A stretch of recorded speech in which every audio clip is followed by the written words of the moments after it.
जय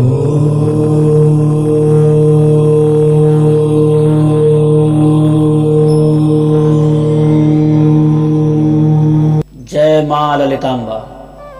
मैं ज्योतिष दैवज्ञ विशाल गुप्ता प्रस्तुत हूँ अपने YouTube channel astro Vishal Gupta पर लेकर के बहुत ही महत्वपूर्ण जानकारी। ये जानकारी आप लोगों के लिए बहुत ही महत्वपूर्ण सिद्ध होगी।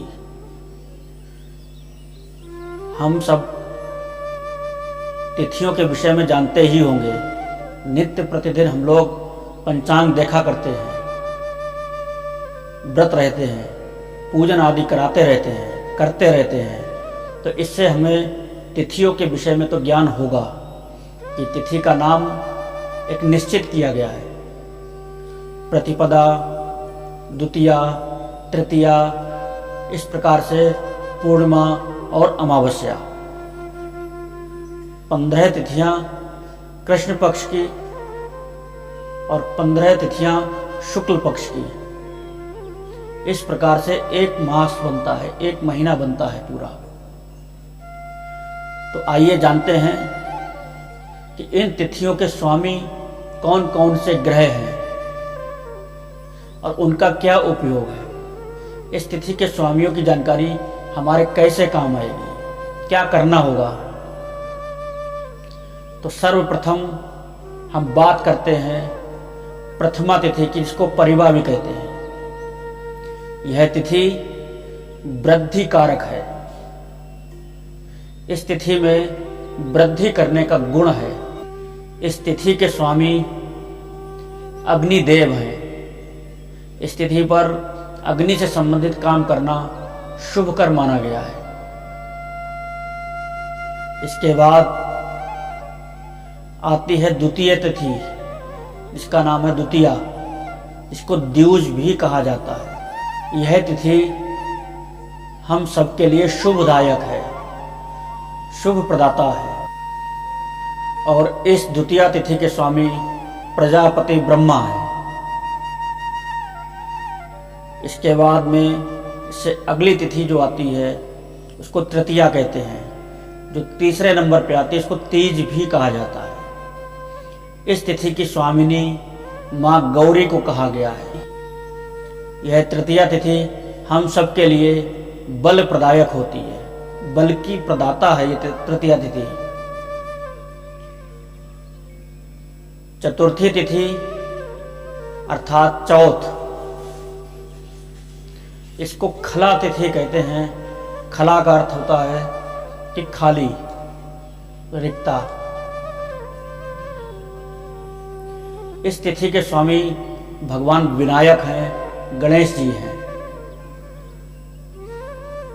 चतुर्थी तिथि भगवान गणपति को समर्पित है। इसके बाद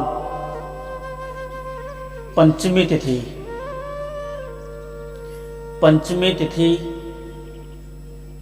लक्ष्मी प्रदाता कही गई है। और यह लक्ष्मी प्रदाता तिथि के स्वामी नाग देवता हैं। नागों को पंचमी तिथि समर्पित है। इस दिन मां मनसा देवी का ध्यान, अर्चन, पूजन, वंदन श्रेष्ठ माना गया है। इसके बाद यश एवं सिद्धि प्रदाता तिथि है छठ तिथि, षष्ठी तिथि। इसके देवता स्वामी कार्तिक हैं, जो कि सेनापति हैं, रुद्र के, भगवान शिव के पुत्र भी हैं। इसके बाद सप्तमी तिथि को मित्रवत तिथि अर्थात मित्रा तिथि कहा गया है, जिसको साते भी कहते हैं।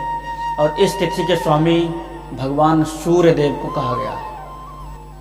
इसके बाद आते हैं अष्टमी तिथि पर, जिसको द्वंद्वमयी कहा गया है, द्वंद्वमयी कहा गया है। इस तिथि के स्वामी भगवान सदाशिव हैं। इसके बाद नवमी तिथि अर्थात नवमी तिथि,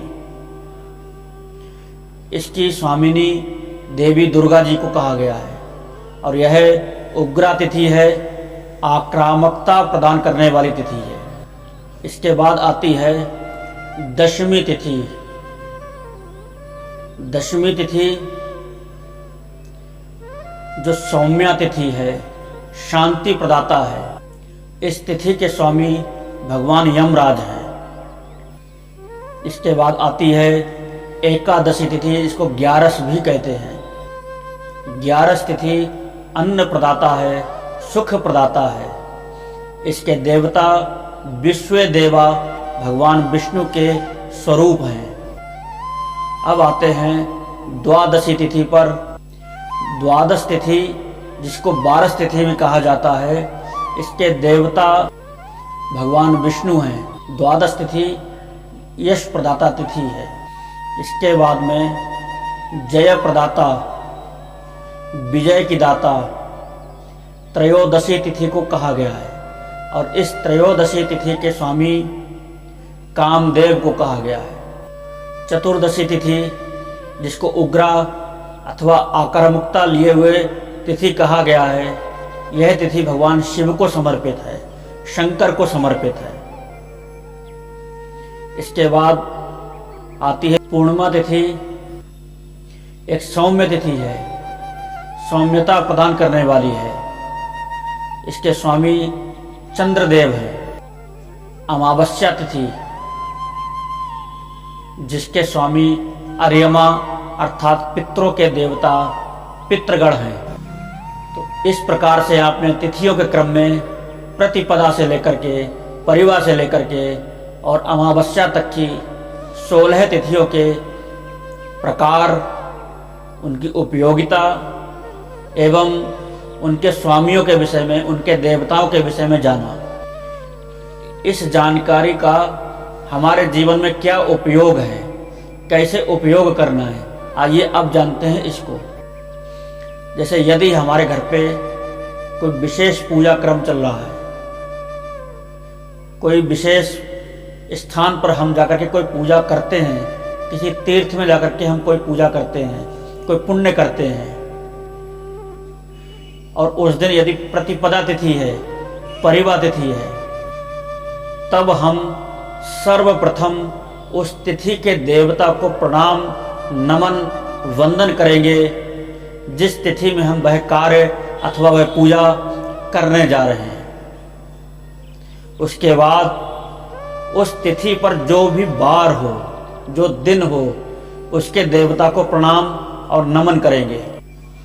इसके बाद उस तिथि पर, उस वार पर यदि हमको ज्ञात है कि जो नक्षत्र चल रहा हो, उस नक्षत्र के स्वामी, ग्रह के स्वामी की पूजा हम करेंगे। जैसे 27 नक्षत्रों के 9 ग्रह देवतागण हुए, और इन 9 ग्रहों के 9 देवता जो हमने अधिदेवता वाली अपनी वीडियो में शिव पुराण के गूढ़ रहस्य में बताया है, उसमें से आप जानकारी प्राप्त कर सकते हैं। तो यदि आप इस प्रकार से तिथि, वार, नक्षत्र के स्वामियों को नमन करते हुए अपनी पूजा, अपना कार्य, अपना दिन प्रारंभ करते हैं, तो आपके दिन में आने वाली बाधाएं, अड़चने, रुकावटें, इन दिनों के स्वामी, तिथियों के स्वामी और नक्षत्र के स्वामी मिलकर के दूर करने में सहयोगी गण बनेंगे। तो आशा करता हूँ आप सभी मित्रजनों को, आप सभी भक्तजनों को यह जानकारी बहुत ही महत्वपूर्ण सिद्ध होगी, और इसका लाभ अपने नित्य प्रति दैनिक कर्म में भी हम उठाने की चेष्टा करेंगे। धन्यवाद।